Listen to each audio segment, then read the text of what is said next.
소중한 나. 무한 행복.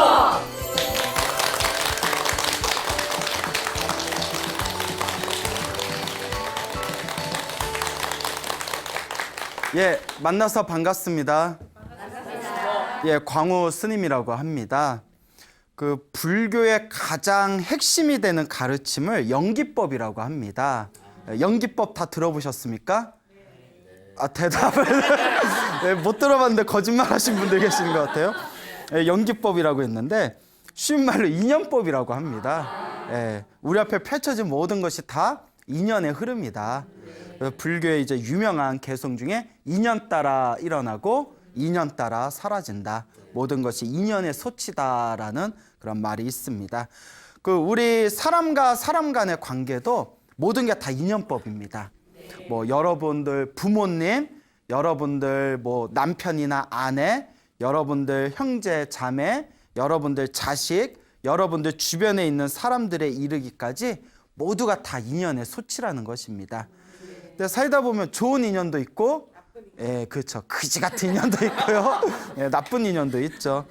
여러분들은 살아가면서 좋은 인연이 더 많았던 것 같아요? 나쁜 인연이 더 많았던 것 같아요? 좋은 인연. 근데 왜 눈동자만 흔들리시는 것 같은데? 예, 아닌가요? 예, 저의 착각이죠? 예, 다 좋은 인연들만 많으셨구나.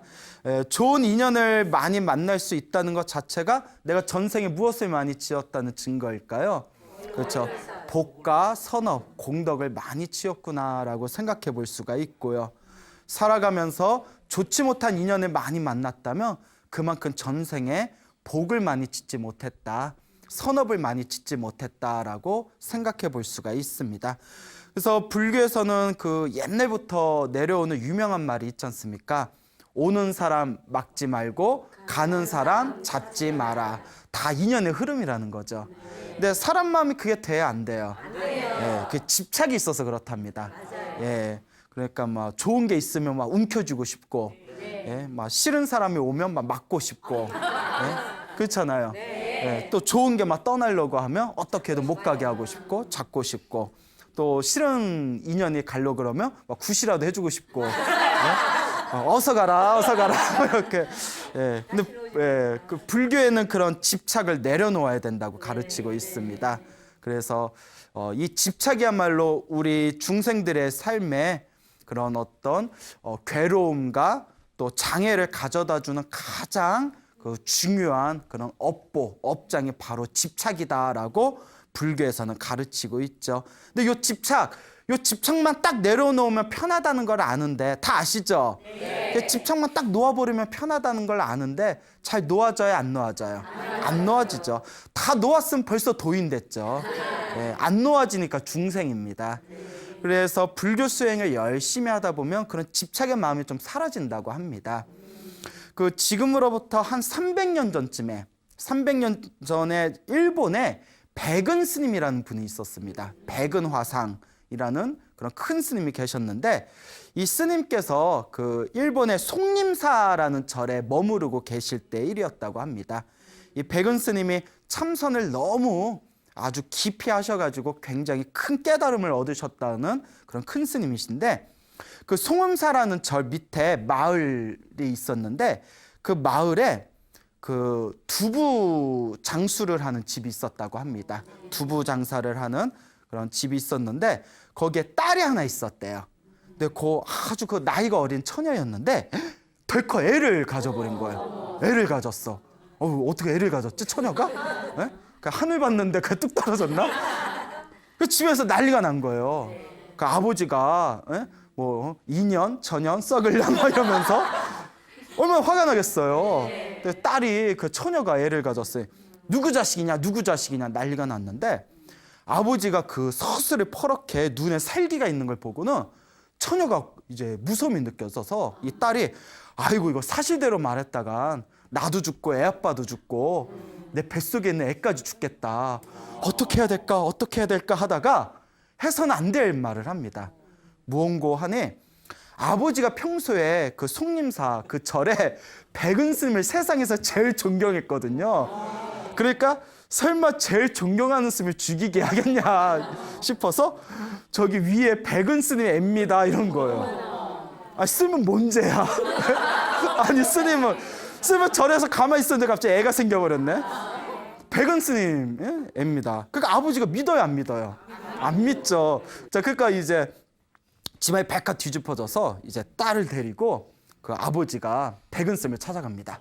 스님, 사실대로 말씀해 주십시오. 제 딸이 처녀인데 애를 가졌답니다. 근데 이 애 아빠가 누구냐고 물어보니까 스님이랍니다. 사실입니까?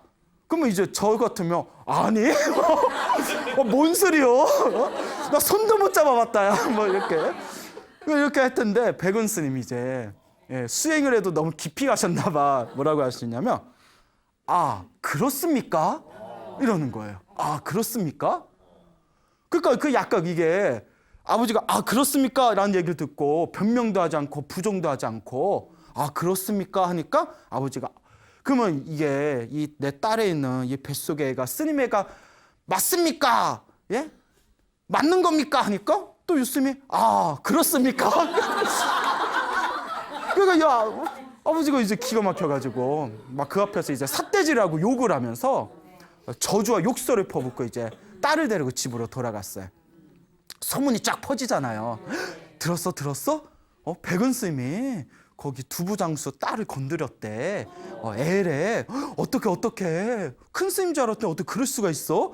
어머 대박 막 대박 사건 막 그러니까 난리가 난 거예요. 사람들 얼마나 손가락질 하겠어요. 그럼 우리 같으면 아니다 오해다 이럴 텐데 그 사람들이 못 믿어서 아니다 우리 백은 스님이 그럴 리가 없다.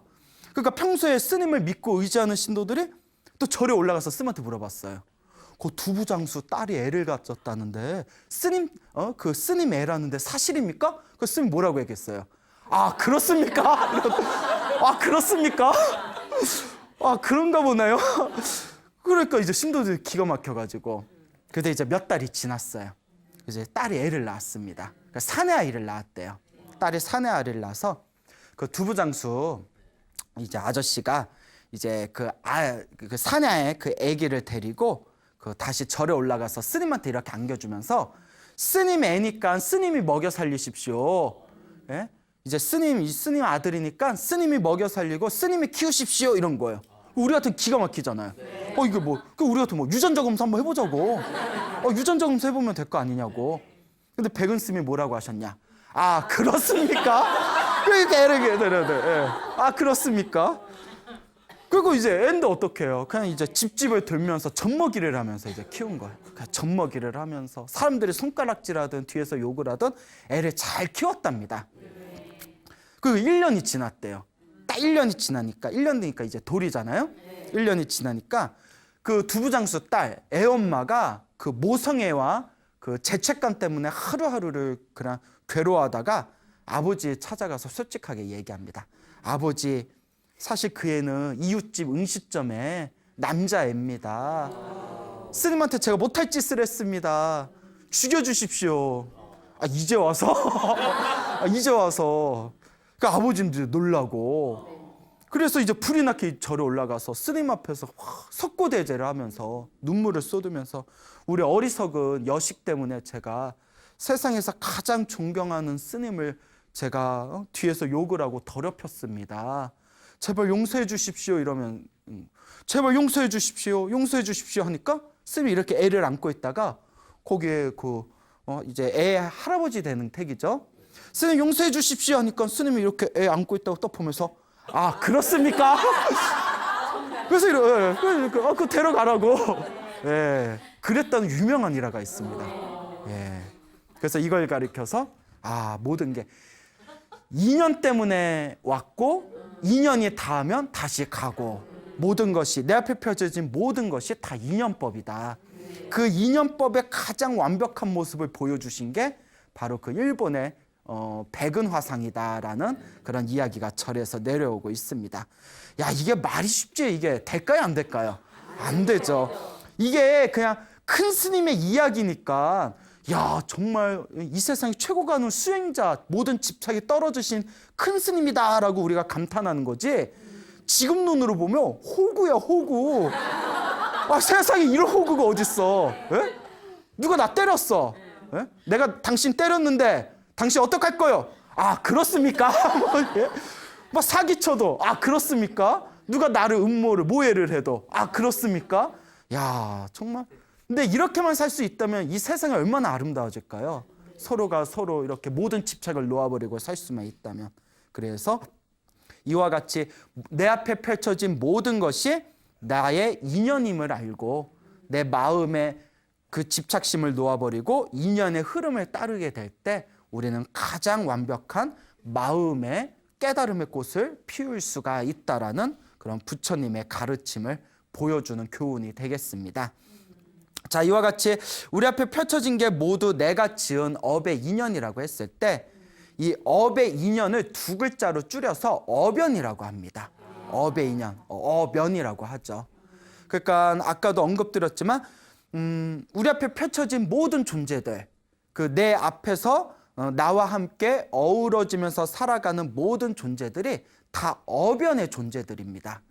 괜히 만난 존재가 없어요. 우연으로 만난 존재가 없습니다. 그래서 소나무를 통해서 여러 번 말씀을 드렸죠. 나와 함께 이 세상을 살아가는 모든 존재들이 나에게 두 가지 목적으로 나와 인연을 맺는 것이다. 은혜를 갖기 위해서 왔거나 왼수를 갖기 위해서 왔거나. 그 이야기를 이렇게 돌려보면 내가 다른 사람을 대할 때에도 두 가지 목적으로 만난 거예요. 그 사람에게 은혜를 갚으러 만났거나 왼수 때문에 만났거나. 그러면 내 주변에 있는 나의 인연들이 은혜로 만난 인연이 더 많은지 왼수로 만난 인연이 더 많은지 좋은 인연이 더 많은지 나쁜 인연이 더 많은지 정말 참 어렵고도 어려운 일입니다. 그래서 불교에서는 지금 자꾸 닦아야 된다. 지금 닦고 끊임없이 선업을 짓고 끊임없이 공덕을 짓는 것만이 좋은 인연을 만날 수 있는 가장 올바른 방법이라고 합니다. 그 부처님 당시에 있었던 일입니다. 부처님 당시에 어느 젊은 남자가 머리를 깎고 출가하게 됩니다. 그리고 이제 열심히 수행을 했대요. 열심히 이제 수행을 했는데 이제 이 젊은 남자가 이제 큰 스님이 됩니다. 이제 큰 스님이 되셔가지고 하루는 이제 어느 절에서 사원에서 이렇게 수행을 마치시고 난 뒤에 그 신도들이 찾아와가지고 그 이렇게 스님에게 승복하고 뭐 꿀이라든가 이렇게 시중물을 올렸습니다. 그 스님이 이렇게 보시더니 아, 이걸 왜 주시는 겁니까? 그러니까 신도가 하는 얘기가 스님 원래 저희 절에서는 스님이 이렇게 수행을 3개월 동안 마치시고 나면 이렇게 공약물을 올리는 게 저희 사원의 예법입니다. 예입니다. 그러니까 받아주십시오 하니까 스님이 저는 이거 받을 수가 없습니다. 필요가 없습니다 하니까 신도가 아니 왜요? 저희가 정성으로 가져왔는데 왜 안 받으십니까? 라고 물어봅니다. 그때 큰 스님이 저는 옆에서 시중 드는 제자가 없기 때문에 이런 거 받아봤자 짐만 될 뿐입니다. 그냥 가져가십시오. 그 신도가 아니 옆에서 시중 들 제자가 없습니까? 예, 없습니다. 그 신도가 불심이 엄청 깊었나 봐요. 제가 7살짜리 아들이 있는데 아들을 그러면 제자로 받아주십시오 이러는 거예요. 아들이 더럽게 속삭였나 봐요. 여러분들 같으면 7살 아들이 7살인데 절에 보낼 수 있겠어요? 예, 없어요? 예, 불심이 없구나. 불심이 없어, 불심이. 자, 어쨌거나 그래서 이제 그 7살짜리 아들을 머리를 깎고 이제 출가를 시키게 되는데 큰 스님이 머리를 깎이기 전에 간단하게 몸과 마음을 관찰하는 법을 가르쳐 줬답니다. 이제 불교에서는 윗바사나 수행이라고 해서 자신의 몸과 자신의 마음에서 일어나는 현상을 있는 그대로 바라보는 수행법이 있습니다. 그래서 이제 그 7살짜리 아이한테 머리를 깎아주기 전에 몸과 마음을 있는 그대로 관찰하는 이 윗바사나 수행을 가르치면서 이렇게 삭도 있죠. 스님들 이렇게 삭발할 때 쓰는 날카로운 면도칼을 삭도라고 합니다. 삭도를 물에 이렇게 묻혀서 그 삭도가 면도칼이 머리를 딱 깎는 순간 그 자리에서 깨달음을 얻습니다. 몇 살짜리가? 7살짜리가. 그러니까 전생에 많이 닦은 아이예요. 예, 전생에 많이 닦았기 때문에 머리카락을 딱 깎는 순간에 자기의 몸과 마음을 관찰하다가 깨달음을 얻으면서 모든 번뇌와 욕망이 사라진 거룩한 성자인 아라한이 됩니다. 7살짜리가 아라한이 된 거예요. 동자승이. 근데 스승님은 이 아이가 아라한이 됐는 줄 몰라요. 이제 자기가 스승님은 이제 아직 깨달음을 못 얻었거든요. 그 스승보다 먼저 깨달은 거예요, 제자가. 하여튼 이제 동자승으로 만들어놨는데 또 이제 아라한이고 전생에 닦은 것도 많으니까 얼마나 총명하겠어요. 7살짜리가 마치 27살짜리 청년 마냥 스승을 옆에서 너무나 시봉을 잘하는 거예요. 자, 그렇게 이제 한 보름 정도가 지난 뒤에 그 큰 스님이 동자승에게 자, 네가 이제 출가를 했으니까 부처님께 직접 가서 인사를 드려야 되지 않겠냐. 부처님이 멀리 떨어져 계시니까 부처님께 인사드리러 우리가 여행을 떠나자라고 이야기를 합니다. 그래서 이제 그 동자승을 데리고 이렇게 부처님이 계신 곳으로 여행을 떠나는데 길을 가다가 이제 날이 어두워져 가지고 어느 마을에 그 조그만 사원에 들어가서 하룻밤을 쉬게 됩니다. 이제 스승은 침대에서 이렇게 쉬고 눈을 감고 이렇게 잠에 들었고 7살짜리 동자승은 이미 깨달음을 얻었잖아요. 스승이 자고 있는데 옆에서 딱 가부좌를 들고 참선을 하고 있는 거예요. 7살짜리가. 좀 징그럽지 않아요? 7살짜리가? 예, 이제 그 전생이 많이 닦은 거예요. 예, 이제 또 아라한이잖아요. 7살짜리인데 이제 거룩한 성자가 된 겁니다. 이렇게 이제 밤새워서 명상을 들었는데 이제 새벽닭이 울립니다. 꺾이요 하고 새벽닭이 울리니까 스승이 이제 누워 있다가 아, 새벽이 됐나 보다. 그러니까 이제 우리 동자승, 이제 당신의 제자인 동자승이 자고 있을 거라고 생각한 겁니다. 그래서 누운 상태에서 동자승을 깨워서 어서 아침에 할 일을 하도록 시켜야겠다 해가지고 가지고 있는 부채로 동자승을 깨우려고 이렇게 부채로 동자승을 툭툭 쳤어요. 툭툭 쳤는데 실수로 이렇게 동자승이 앉아 있었잖아요. 이렇게 스승님이 걔는 침대 옆에서 이렇게 참선하면서 앉아 있는데 스승이 부채로 누워있는 동자승을 깨운다고 부채를 이렇게 돌리다가 부채자루가 앉아있는 동자승 눈을 콱 찔러버립니다. 그 눈을 잃어버려요. 그리고 동자승이. 자, 그런데 우리 같으면 난리 났을 거 아니에요. 예? 순간 제자는 이렇게 생각합니다. 이제 거룩한 성자의 경지에 이르렀잖아요. 내가 지금 소리를 지르고 아프다고 하면 우리 스승님의 마음이 번민해질 것이다.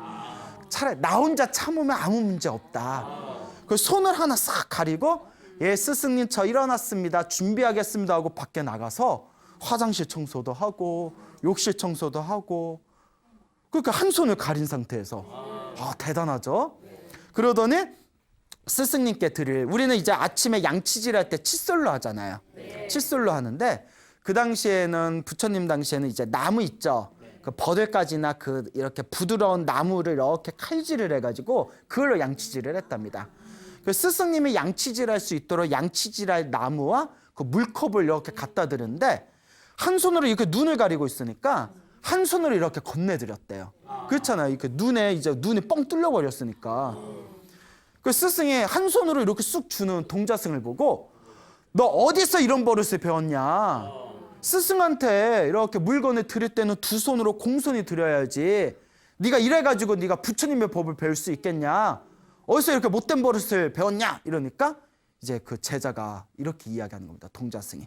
스승님, 당연히 스님께 두 손으로 드려야 되는 걸 제가 왜 모르겠습니까? 다만 제가 눈을 심하게 다쳐가지고 한 손으로 눈을 가리고 한 손으로 물건을 드릴 수밖에 없기 때문에 한 손으로 올린 겁니다. 그러니 너무 노여워하지 마십시오.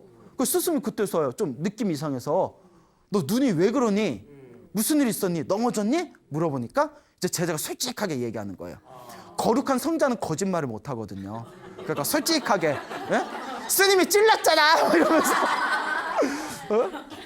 예, 그러니까 이렇게 얘기 안 했겠죠. 예, 자초지종 얘기하면서 아, 제가 스승님께서 저를 깨우려고 부채로 이렇게 깨우려다가 그만 자루가 제 눈을 찔렀습니다. 그러니까 스승님이 그 자리에서 놀래가지고 내가 그것도 모르고 미안하다 이걸 어떡하냐고 스승님이 막 사죄를 하는 거예요. 어떡하면 좋니 애야, 어떡하면 좋니. 그때 7살짜리 이 아라한이 이렇게 얘기합니다. 스승님 이러지 마십시오. 스승님이 제 얘기를 듣고 양심의 가책을 느끼셨다면 이 이야기를 안 했을 겁니다. 그러면서 다음과 같은 유명한 말을 남깁니다. 스승님, 이거는 스승님 탓도 아니고 저의 탓도 아니고 오직 업일 뿐입니다. 그냥 업일 뿐입니다. 스승님 탓도 아니고 제 탓도 아닙니다. 그냥 업일 뿐입니다. 업의 인연일 뿐입니다. 그러니 너무 마음 쓰지 마십시오. 그게 이제 스승님이 어쨌거나 이제 마음을 안정을 하고 이제 눈이 하나 남은 이제 동자승을 데리고 가는데 이제 미안하니까 짐을 다 누가 들었겠어요? 큰 스님이 다 들었겠죠. 네? 그래서 이제 책에 나와요. 미안해가지고 짐을 본인이 다 지고 이렇게 7살짜리 아라한을 데리고 부처님을 드디어 이제 부처님이 계신 사원에 당도합니다. 그 부처님께 탁 삼배를 올린 뒤에 부처님이 이미 모든 걸 다 꿰뚫어 보고 계시죠. 근데 아시면서 일부러 그래 오는 사이에 별일 없었냐, 몸은 건강하고 공양은 뭐 하였느냐 이렇게 안부를 물으니까 그 큰 스님, 그 스승님이 부처님께 예 오면서 이런 일이 있었습니다 하면서 그 동자승과 겪었던 그 이야기를 부처님께 다 드립니다. 그때 부처님께서 크게 칭찬하면서 다음과 같이 이야기하십니다. 모든 번뇌가 사라진 수행자는 화를 내거나 미워하지 않는다. 마음이 항상 고요하고 평온하다라고 하는 유명한 개송을 남기시게 되죠. 자, 이와 같이 사실 우리가 그렇잖아요. 물론 그 큰 스님께서 그 동자승의 눈을 찔러가지고 동자승의 눈 하나가 실명됐지만 사실 일부러 한 건 아니죠. 네. 일부러 한 건 아니지만 우리 살면서 누군가의 실수에 의해서 내가 다치게 됐을 때 그게 상대방이 나한테 일부러 한 게 아니란 걸 알면서도 사실 기분은 어때요? 예, 열받죠. 상하죠. 예, 속상하죠. 예, 그게 중생의 인지상정이거든요.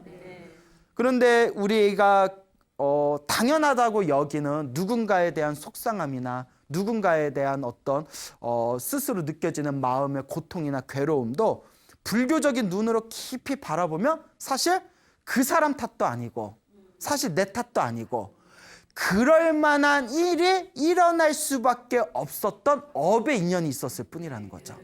그 업의 인연이 뿌리는 결국 누가 지은 업일까요? 사실은 다 내가 지은 업의 인연이겠죠. 그 업의 인연을 있는 그대로 바라볼 때 우리는 세상에서 가장 고요하고 평온한 마음을 가질 수가 있다고 합니다. 이제 상담 같은 걸 제가 많이 받잖아요.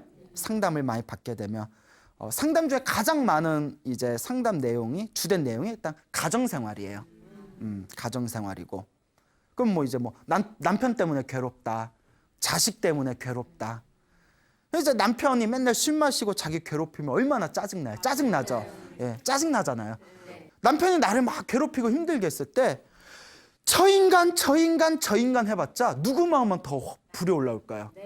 내 마음만 더 불이 올라요. 만약에 내가 화를 내고 따지고 싸워서 속이 시원하면 싸워도 돼요. 근데 싸워도 안 변한 사람은 안 변해요. 오히려 내 속만 더 상하거든요. 이럴 때 제일 좋은 게 서로의 정신건강을 위해서 깔끔하게 헤어지는 것도 좋아요. 네? 아니, 끝까지 들어보세요. 응? 깔끔하게 헤어지는 것도. 왜? 왜 갑자기 분위기 왜 이러죠? 네? 설마 이제 스님이니까 그냥 끝까지 업이다 생각하고 살아 이럴 줄 알았어요? 아니야. 왜 그래? 한 번뿐인 인생 쿨하게 살아요. 자, 이제 끝까지 들어보세요. 헤어지는 것도 좋은데 제가 소나무에서 자주 말씀드리잖아요. 전생의 업보가 너무 두꺼우면 헤어지고 싶어도 못 헤어진다니까요. 그 얘기를 하고 싶은 거예요. 예. 그냥 깔끔하게 헤어질 수 있으면 얼마나 좋아요. 예? 그냥 너 나 살아보니 안 맞는 것 같아. 우리 스치듯 안녕? 우연히 길에서 보더라도 아는 척하지 말자. 너와 나의 추억 그냥 마음에만 가다듬자. 뭐 이렇게 깔끔하게 되면 얼마나 좋아요. 근데 전생의 업의 인연이 지저분하면 그것도 안 돼요. 죽는 날까지 그 인연이 쉽게 안 풀립니다. 이게 업의 고통이에요. 이게 번뇌의 고통이고. 동감하시죠? 예. 그렇기 때문에 제가 불자분들한테 말씀드리는 얘기가 남편이 미치도록 나를 힘들게 하며 너무너무 괴로우면 헤어져라. 그냥 대부분이 헤어지고 싶은데 그게 잘 안 돼요 하면서 저마다의 사연이 있어요. 뭐 애 때문에라도 안 되고 뭐 재산 문제 때문에 안 되고 뭐 때문에 안 되고 하여튼 저마다 쉽게 헤어질 수 없는 사연이 있어요. 또 어떤 분이 이런 얘기를 해요. 미친 듯이 헤어지고 싶은데 생각해 보니까 스님 그런데 나 없으면 또 저 인간 어떻게 사나 걱정돼요. 야, 왜? 본인 얘기예요? 왜? 엄청 그러시네. 이거 듣는 나도 답답해요. 듣는 나도 미치겠어. 뭐야? 한 30분 동안 얘기 들어주다가 힘들면 헤어지세요 하니까 근데 쓰니 헤어질렀더니 저 인간이 나라도 거두니까 밥 3끼라도 먹이지. 나왔으면 어떻게 살까 걱정돼서 못 헤어지겠어요. 어쩌라고. 이게 어업의 인연이라는 거예요. 얼마나 전생에 끈끈하게 묶여있으면. 그래서 제가 드리는 말씀이 전생에 내가 빚졌다 생각하고 이번 생에 빚을 갚으면서 살아라. 예. 자식도 똑같아요. 어느 불자님이 있었는데 몇 년 전에 들은 얘기예요. 남편을 일찍 잃고 아들 하나가 있었는데 오직 아들만 바라보고 키웠대요. 오직 아들만 바라보고 키웠는데 이 아들이 굉장히 이제 좋은 직장을 얻고 아주 잘 나가게 됐대요. 그러니까 어머니의 이제 노력의 빛을 발한 거죠. 근데 아들이 이제 여자를 사귀어서 결혼을 해서 며느리를 이제 맞이했는데 그 하나뿐이 없는 자기의 모든 걸 쏟은 아들이 며느리 말만 듣는다는 거예요. 그러니까 어머니 마음은 얼마나 배신감이 들겠어요. 내가 이러려고 쟤를 키웠나? 내가 어떻게 키웠는데 자식 새끼 키워봤자 그냥 지 여자라고 마누라만 저렇게 챙기고 험한 마음이 생기다가 우울증이 걸려버리신 거예요. 자, 그럴 때에도 그래도 아들이 이렇게 꼬박꼬박 용돈도 많이 주고 하거든요. 자, 이럴 때 어떻게 해야 되느냐? 내가 전생에 저 아들한테 빚진 게 있어서 이번 생에 그 빚을 잘 갚고 우리 아들은 아들 나름대로의 길을 걷는구나. 이번 생에 아들한테 빚을 잘 내가 갚았으니까 이젠 내 길은 내가 또 닦아야 되겠구나. 이렇게 생각하면 차라리 마음이라도 편하잖아요. 그러니까 눈만 뜨면 저녁에 잠들 때까지 그 새끼 나쁜 새끼 소새끼 내 새끼 아니야 내 새끼 아니야 막 이러면서 그러니까 뭐 우울증거리고 약 먹어도 낫지도 않고 그 분노와 그 서러움 때문에 그게 바로 집착이라는 거죠. 그것만 놓아버리면 편한데 예. 근데 사람 마음이 그게 쉽게 돼야 안 돼요. 그러니까 중생이에요. 그러니까 자꾸 닦아야 돼요.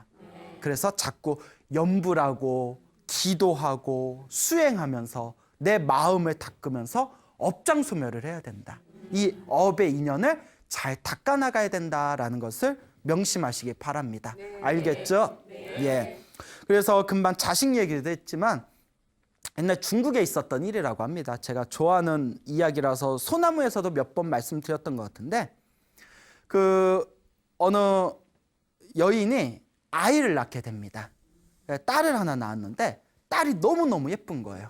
딸이 너무너무 예뻐가지고 예쁜 딸, 내 딸, 내 딸, 예쁜 딸 하면서 항상 이렇게 안고 살았는데 어느 날 딸한테, 그 갓난아기한테 딸아, 너는 전생에 나랑 어떤 인연이 있어서 이렇게 예쁜 내 딸로 태어났니? 이러는 거예요. 근데 아기가 이렇게 자다가 눈을 번쩍 뜨면서 엄마가 내가 전생에 엄마 시녀였는데 엄마가 나한테 동전 2입을 주기로 한 게 있는데 안 줘가지고 내가 그거 받으러 태어난 거야 이러는 거예요. 무슨 공포 영화야? 그 엄마가 놀래가지고 그러니까 엄마가 이제 떨리는 목소리로 그러면 내가 동전 2입을 주면 너 갈 거야? 아니 받았으니까 가야지 이러는 거예요. 그래서 혹시나 해서 애기 이마 위에다가 동전 2입을 올려놨대요. 그러니까 애기가 응애 몇 번 울더니 갑자기 숨이 딱 끊겨버렸답니다. 네, 그렇죠. 아니 이제 이걸 무섭다고 받아들이지 말고 이렇게 우리 업의 인연이 왜 이래? 이 속에 숨겨진 교훈과 이 속에서 우리가 업보의 인연이 이와 같이 아주 정확하구나 이런 걸 받아들여야죠. 학교 다닐 때 공부 못했죠. 자, 어쨌거나 이와 같이 이 업의 인연이라는 게 정말 무섭다는 겁니다.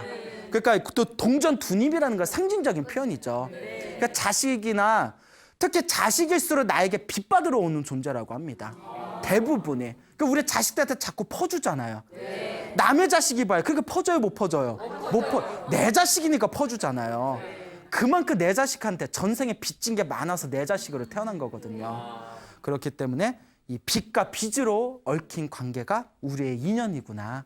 그러니 이번 생에 좋은 인연이면 더 아름답게 가꾸어야 되고 이번 생에 좋지 못한 나쁜 어변이라는 게 느껴지면 이번 생에 잘 풀어야 다음 생에 만나도 좋은 인연으로 만나게 됩니다.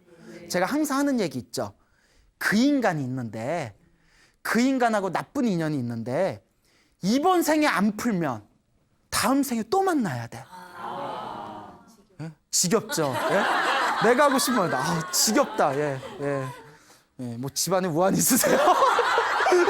예, 굉장히 격정적으로 몰입하시네. 예. 그래요. 근데 대부분이 그래요. 저분은 감정 표현이 좀 솔직하신 거고 대부분이 그렇습니다. 말 못한 사연 하나가 있어요.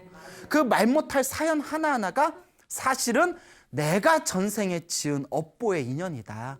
내가 이번 생에 풀어야 할 빚이다라는 것을 명확하게 이해하시길 바랍니다. 알겠죠? 네. 자, 그래서 이와 같이 내 앞에 펼쳐진 좋은 업도, 내 앞에 펼쳐진 나쁜 업도, 행복도 불행도 내가 지은 업보의 인연이라고 우리가 이해하고 인정했을 때 또 부처님 당시에 또 재미난 이야기가 하나 있습니다.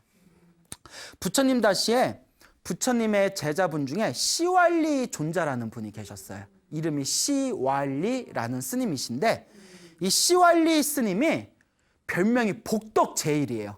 복덕제일. 복이 많기로 제일이라는 거예요. 그러니까 이분은 당신이 그냥 마음으로 원하는 일이 있으면 노력하지 않아도 저절로 풀리는 분이에요. 좋죠. 예, 되게 좋아하시네. 예? 그래서 우리가 복이 많다, 복이 적다라는 표현 쓰죠. 어머, 너는 복이 많다. 너 좋겠다. 아이고, 엄마, 나 왜 이렇게 복이 없나 봐. 나 왜 이렇게 복이 없지? 뭐 이런 표현들 쓰잖아요.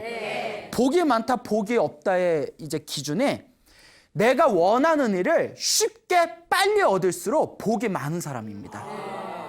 내가 원하는 일이 있는데 더디게 혹은 안 이루어질수록 그 사람은 복이 없는 사람이에요. 근데 사람들이 그것도 묘해요. 어떤 사람은 공부복은 있어요. 어머, 너 어쩜 이렇게 공부를 잘하니? 너 학원 어디 다녀? 난 그냥 교과서만 봐. 좀 재수없죠? 근데 그런 애들이 있어요. 그 공부복이 있는 거예요.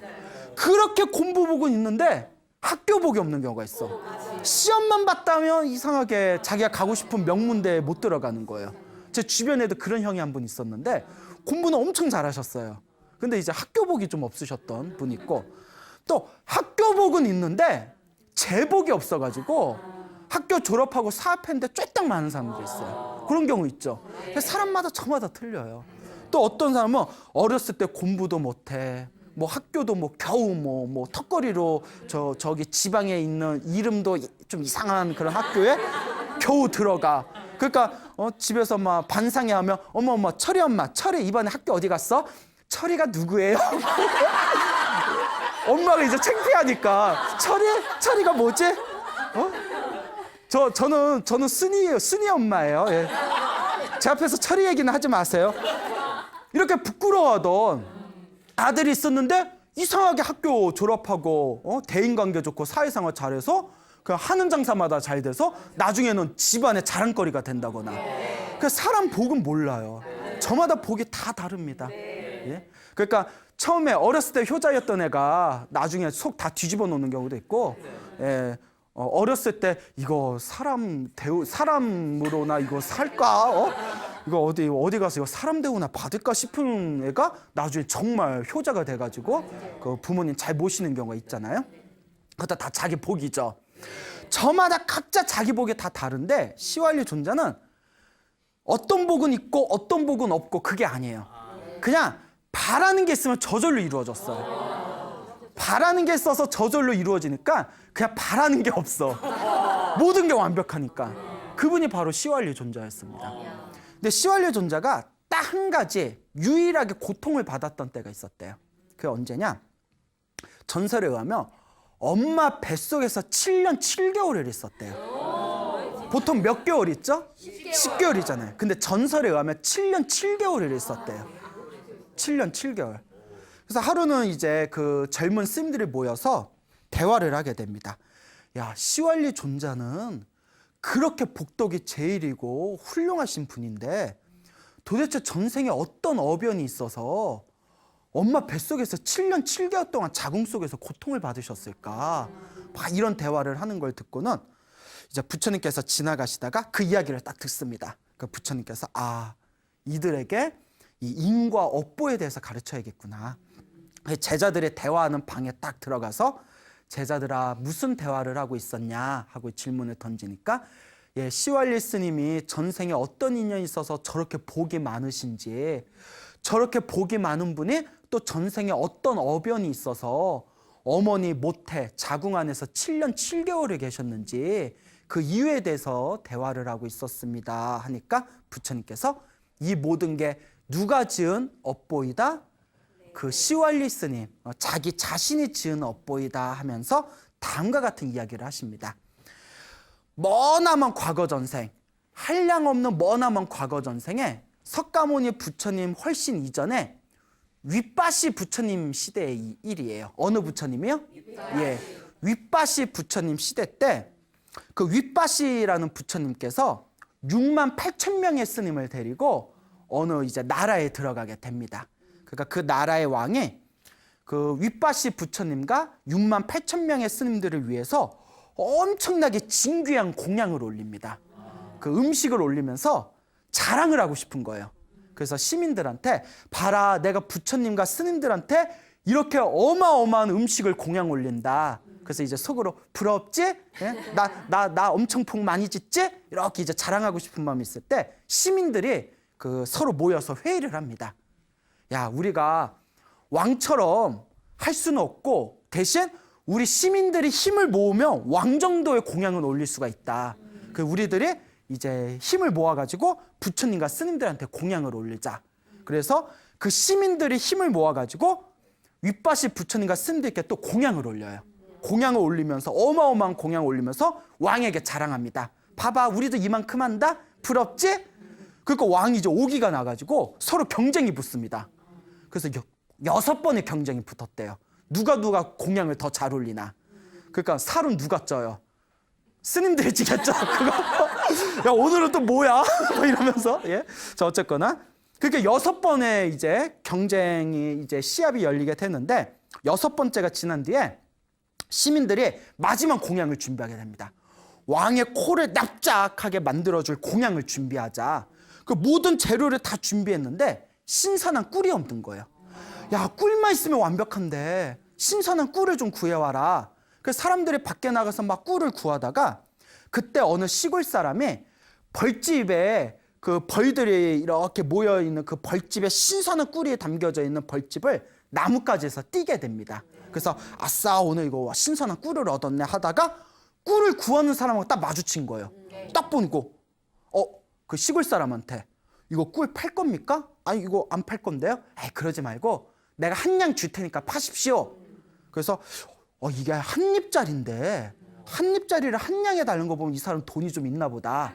좋아, 쇼부를 봐야겠다. 이제 그래서 딜을 한 거예요. 2냥 주세요. 아싸, 2냥 줄게. 아이, 싫었어요. 마음 편했어. 3냥 주세요. 아싸, 3냥 줄게. 아니야, 마음 편했어. 10냥 주세요. 우리 같으면 한 대 쳤을 거야.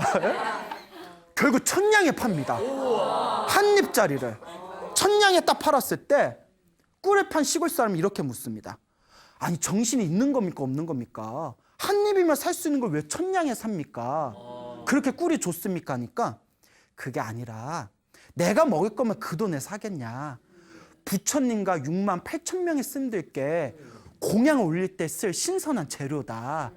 우리가 복을 짓기 위해서 사는 거다라는 말을 듣는 순간 그 시골 사람이 저는 1000냥을 받지 않겠습니다. 이걸 그냥 공짜로 올릴 테니 부처님과 스님들께 올리는 그 공양의 보시공덕을 저도 얻게 해주십시오. 그리고 이걸 그냥 제가 복 짓는 마음으로 올리겠습니다. 그래서 그 신선한 꿀에 담긴 벌집을 공양 올리게 됩니다. 그 시골 사람이 그 꿀을 공양한 공덕에 의해서 하늘세계에서 온갖 쾌락을 누리면서 살다가 하늘세계의 복이 닿고 난 뒤에 왕으로 태어났답니다. 왕으로 태어났을 때 왕으로 태어나서 마음을 잘 못 썼나 봐요. 자기의 영토를 넓히겠다는 야욕이 있어서 전쟁을 벌였는데 상대방 나라에서 항복을 안 하니까 성을 둘러싸고 그 성 안에 있는 사람을 7년 7개월 동안 가뒀답니다. 7년 7개월 동안 가두다가 성 안의 식량이 다 떨어지고 나니까 그때서야 그 나라의 성의 사람들이 항복을 하게 되었다고 합니다. 그때 전쟁을 일으켜서 수많은 사람들을 괴롭힌 대가로 그 왕은 죽어서 다시 지옥에 떨어지게 됩니다. 지옥에서 엄청난 고통을 받고 나서 지옥의 업장이 다 소멸된 뒤에 다시 석가모니 부처님 시대의 사람으로 태어나게 됩니다. 그 사람이 다 누구였을까요? 시왈리 스님이라는 거예요. 그래서 전생에 왕이었을 때 사람들을 7년 7개월 동안 성에 있는 사람들을 가뒀던 업보로 어머니 뱃속에서 7년 7개월 동안 머물러서 고통을 받아야 했고, 그리고 머나먼 과거 전생에 윗바시 부처님에게 천냥을 받을 수 있었던 꿀을 그 천냥을 포기하고 지극하고 정성스러운 마음으로 부처님과 스님들께 꿀을 보시한 공덕으로 이번 생에 원하는 것은 다 이룰 수 있는 복덕제일이 되었다라는 가르침이 경전에 나옵니다. 이와 같이 좋은 거면 좋은 거대로, 나쁜 거면 나쁜 거대로 다 누가 지은 업보다? 내가 지은 업보다.